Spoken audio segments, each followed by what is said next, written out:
Hadirin sekalian, seterusnya kita beralih kepada pendapat petang kedua kita, iaitu Encik Azrian bin Ali mengenai tajuk yang dikupas sebentar tadi. Majlis pula dengan segala hormatnya mempersilakan.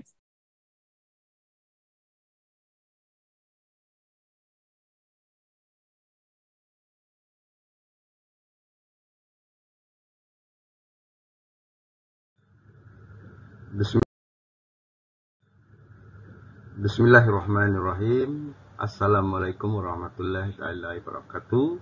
Kepada semua, saya Encik Azrian bin Ali, pensarah akademik dari Jabatan Sains Sosial dan Teknologi, selaku panel pembinaan bahan kaedah didik hibur kami Sibai ataupun KDHIKA dalam pengajaran dan pembelajaran. Saya akan menerangkan tentang integrasi seni visual dalam kami Sibai. Okey, sebelum kita melangkah lebih jauh, saya ingin menanya, apakah ilustrasi? Apakah yang dimaksudkan dengan ilustrasi? Okey, kalau kita lihat pada zaman dahulu, ilustrasi adalah merupakan satu aktiviti merakam peristiwa sejarah. Namun sekarang ilustrasi adalah lebih menjelaskan maklumat ataupun cerita ataupun rencana. Sebagai satu persembahan visual, jadi ilustrasi ini merupakan satu persembahan visual dalam bentuk grafik. Dalam bentuk grafik. Jadi ilustrasi diharap dapat memperjelaskan teks ataupun ungkapan, terutama bagi kanak-kanak yang belum mampu membaca. Okey, dalam bidang ilustrasi, saya bukanlah orang yang asing dalam bidang ilustrasi. Jadi saya ingin memperkenalkan, mungkin anda tidak tahu siapa diri saya. Okey, saya adalah seorang penulis dan juga pengilustrasi buku cerita kanak-kanak bergambar. Jadi setakat ini saya telah menghasilkan 3 buah buku, iaitu Romo dan Burung Murai, Mitu dan Pokok Ajaib, dan Pipit Juara ke Bulan. Jadi ini adalah perkongsian daripada pengalaman saya bagaimana dunia ilustrasi ini dibawa ke dalam pembelajaran secara didik hibur. Okey, di sini saya akan tunjukkan beberapa ilustrasi yang baik, yang boleh kita katakan ilustrasi yang mempunyai ciri-ciri elemen grafik yang memberi satu impak kepada audiens dan juga satu ilustrasi yang berkualiti. Ini contohnya.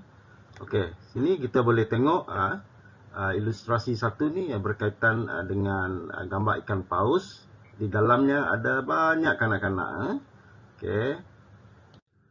Okey, ilustrasi kedua kita akan melihat macam mana imajinasi seorang pengilustrasi itu menggambarkan seorang hero yang boleh terbang dengan menggunakan kapal terbang kertas. Jadi ini merupakan satu dunia dongeng lah, ataupun imajinasi dalam kita nak menyampaikan satu visual kepada golongan kanak-kanak. Kita kena mendekati dunia-dunia imajinasi mereka yang keluar daripada batas ataupun keluar daripada kotak sebenarnya. Okey, kita lihat lagi. Ini adalah ilustrasi yang ketiga. Juga diperbuat secara ringkas dan juga diterjemah ataupun dipersembahkan dengan elemen-elemen warna, elemen-elemen image dan bentuk yang mudah difahami. Okay. Ilustrasi yang keempat ni kita lebih melihat kepada daya gambaran, yang mana kita dapat melihat bagaimana ikan tu ditonjolkan lebih besar dan di belakang dia ada sebuah kapal. Kalau kita lihat di ruangan ini, dia ada macam mata pancing ya, untuk memancing. Ni dah mewujudkan satu visual yang boleh menceritakan ataupun menggambarkan kepada kanak-kanak. Okey. Biasanya kita melihat ilustrasi ini dibuat dalam buku cerita kanak-kanak ataupun dalam mana-mana bidang ilustrasi. Jadi kita nak fokus kepada ilustrasi Kamishibai. Apa dia ilustrasi Kamishibai? Okey, kalau kita lihat gaya ilustrasi untuk Kamishibai ini sama ada dibuat secara gaya kartun ataupun secara realis. Jadi teknik penceritaan kanak-kanak yang mana babak-babak cerita dilukis di atas beberapa kertas yang tebal. Jadi kertas ini diberi nombor urutan seperti nombor 1, nombor 2, nombor 3 mengikut jalan cerita yang hendak disampaikan. Jadi dipersembahkan menggunakan pentas mini yang dibuat daripada kayu.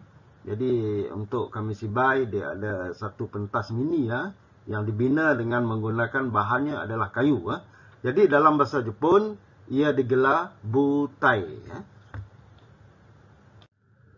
Okey, apa yang kamu lihat di depan ini adalah seperti mana yang saya cakap tadi, pentas kayu yang dibuat daripada kayu yang digelar orang Jepun sebagai butai. Okey, gambar ni menunjukkan macam mana butai itu diletak di atas basikal, yang mana pencerita tu akan sambil menjual barang-barang makanan seperti aiskrim, kacang dan sebagainya, membawa buntai itu ke tempat dia berjual dari kampung ke kampung. Itulah cara dia meletakkan buntai di atas basikal. Jadi ini memudahkan dia akan membuat penceritaan menggunakan Kamishibai ini. Okey, pada gambar ni kita melihat bagaimana penjual aiskrim yang mana dia akan menjual dari kampung ke kampung dan kanak-kanak akan mengerumuni dan untuk menarik jualan aiskrimnya. Jadi seorang penjual ni, pakcik ni, dia menggunakan buntai ni, dia bercerita dulu, dia mainkan persembahan Kamishibai dia di depan kanak-kanak.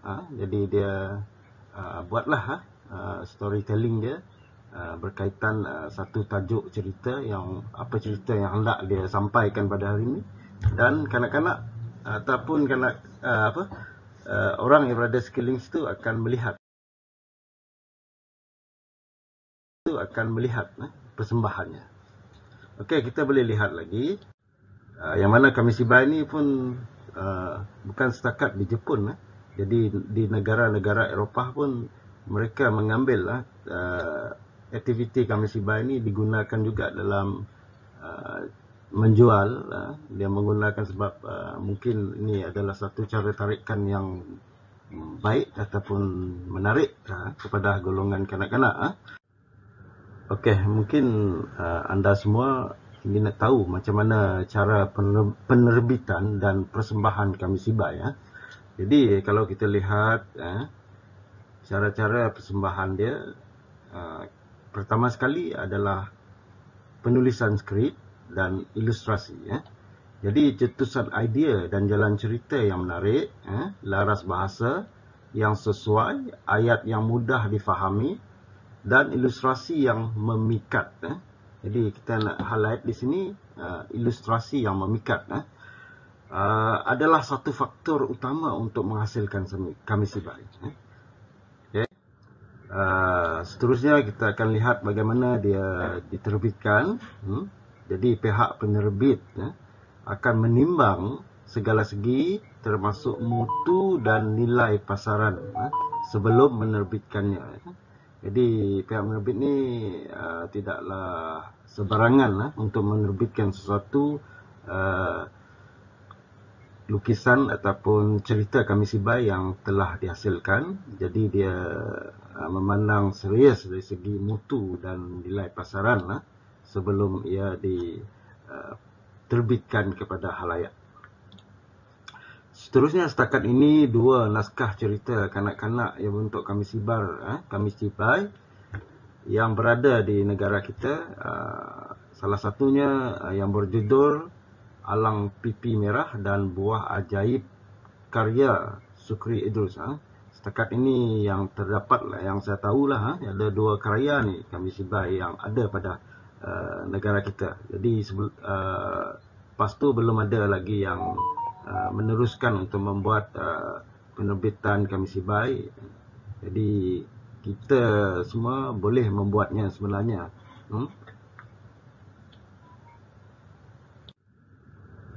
Sebab apa Kami Sibai ini penting harus diperbanyakkan, kerana dalam kaedah pembelajaran didik hibur, kalau ada Kami Sibai ni dia lebih membantu sebenarnya. Jadi kalau kita lihat dari segi persembahan, Kami Sibai merupakan medium penceritaan cerita kanak-kanak yang unik. Kalau di Jepun ni sesuatu yang unik, yang mengandungi cara bercerita oral dan visual dengan dialog dramatik untuk memikat kanak-kanak. Jadi malah sehingga kini dianggarkan terdapat lebih 50,000 pencerita kaedah Kami Sibai di Jepun. Okey, bagaimana proses kerja ilustrasi? Okey, kalau kita lihat untuk proses kerja ilustrasi menghasilkan visual dalam Kami Sibai, jadi kita kena buat lakar watak.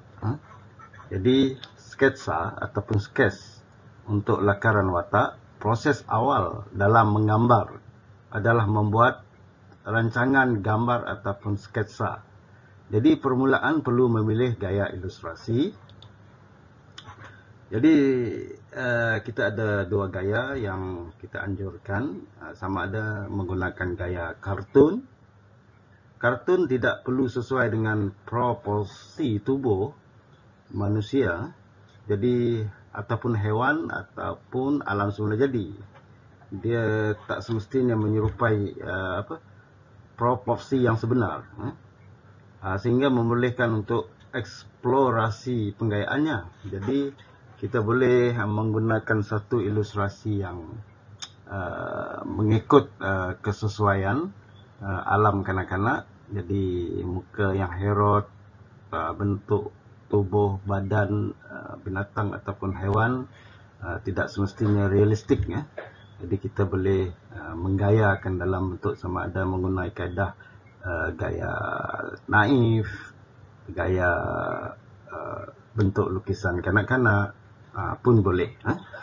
Jadi kaedah lakaran yang kedua, kita boleh memilih gaya realis ataupun realistik.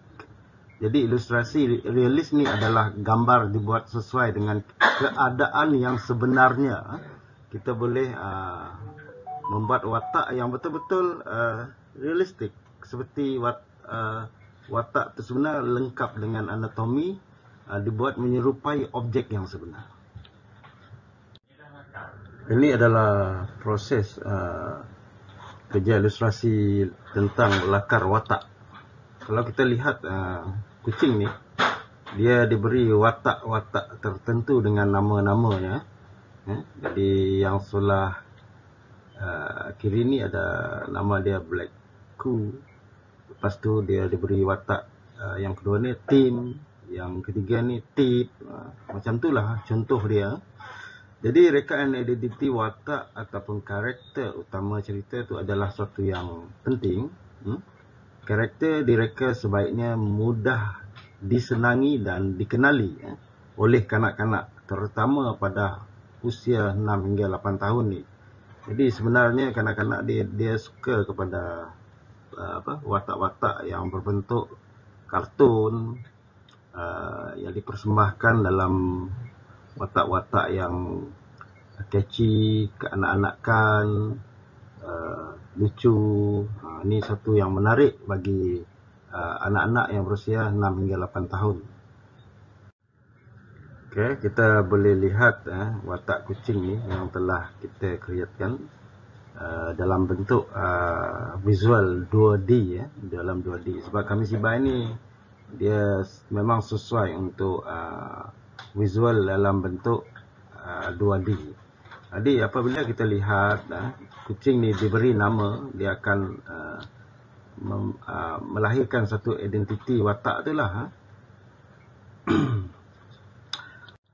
Okay, bagaimana proses kerja ilustrasi? Okay, pertama kita melihat lakar papan cerita ataupun urutan cerita, storyboard.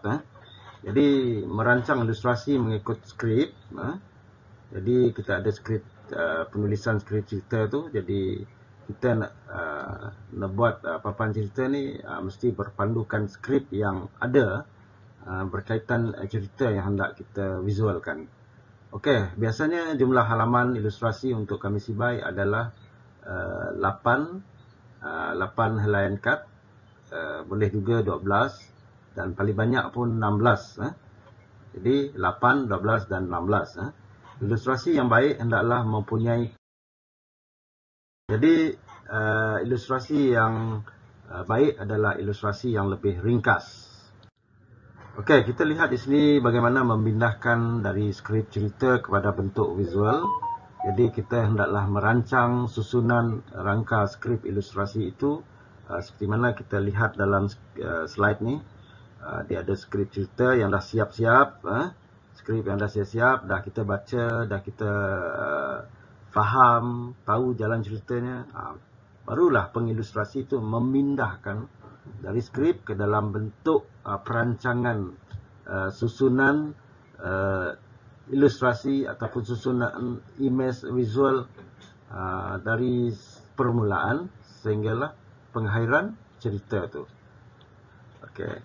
Dan kita lihat di sini adalah satu susunan storyboard ataupun papan cerita yang boleh kita gunakan sebagai panduan, yang mana dia disusun dari permulaan, lepas tu ada teks dia, ada sketches dia sehingga tamat cerita itu.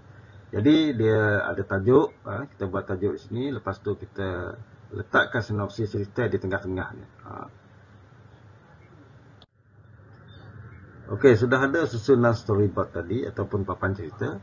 Kita mula membuat sketsa ataupun lakaran papan cerita mengikut rangka skrip ilustrasi. Okay, seterusnya, ni adalah contoh sketsa ataupun lakaran papan cerita mengikut rangka skrip ilustrasi. Okey, ilustrasi halaman berpandukan skrip cerita. Okey, daripada papan cerita tadi, jadi kita sudah mula memasuki fasa melukis secara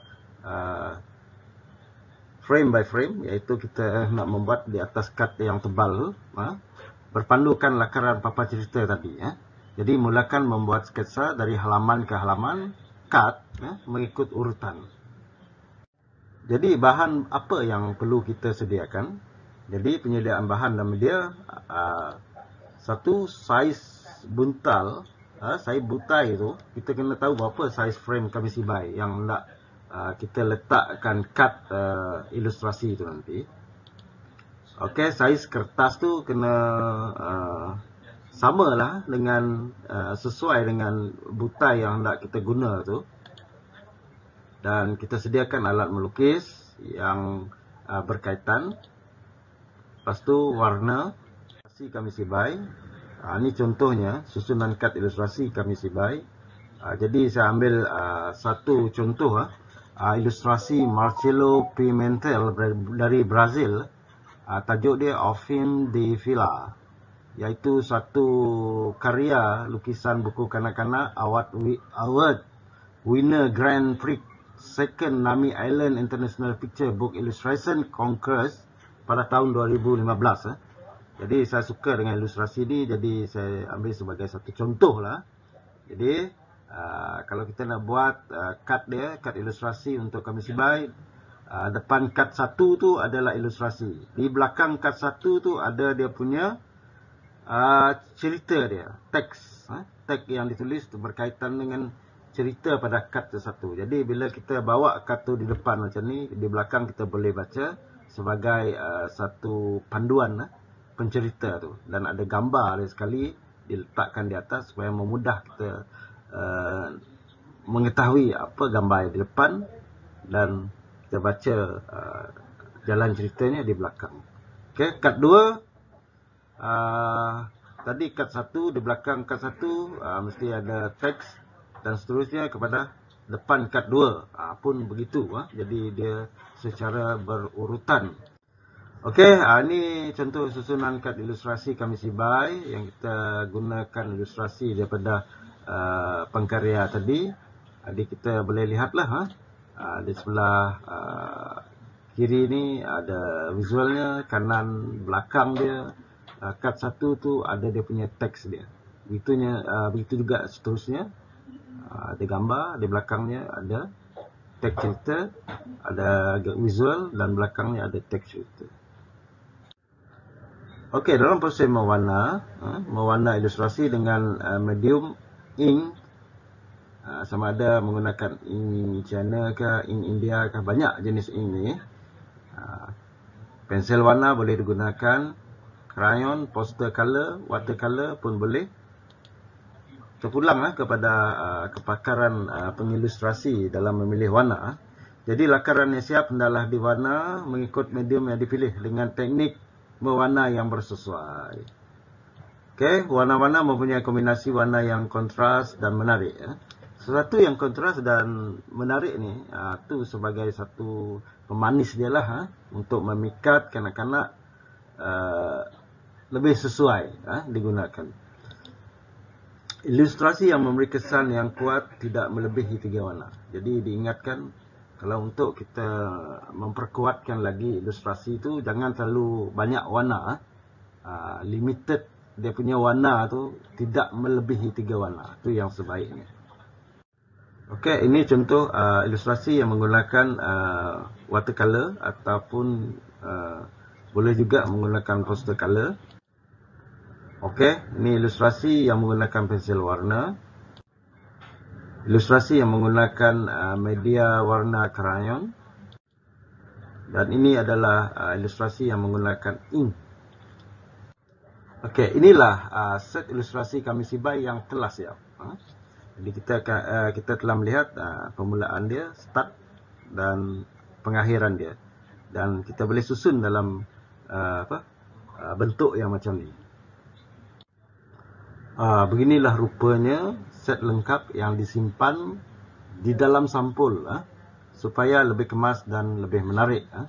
Jadi kalau kita sebagai pencerita Komisi Baik, kita hendaklah mempunyai satu set ilustrasi ataupun visual yang lengkap dan mempunyai butai untuk mempersembahkan dengan susunan yang lebih terperinci, tersusun. Jadi senang, memudahkan untuk kita membuat persediaan. Okey, itu saja dari saya. Saya berharap perkongsian ini mendapat manfaat kepada semua audien yang mendengar sesi perkongsian saya berkaitan dengan penggunaan visual dalam didik hibur melalui teknik Komisi Baik. Sekian dari saya dan terima kasih. Assalamualaikum warahmatullahi taala wabarakatuh.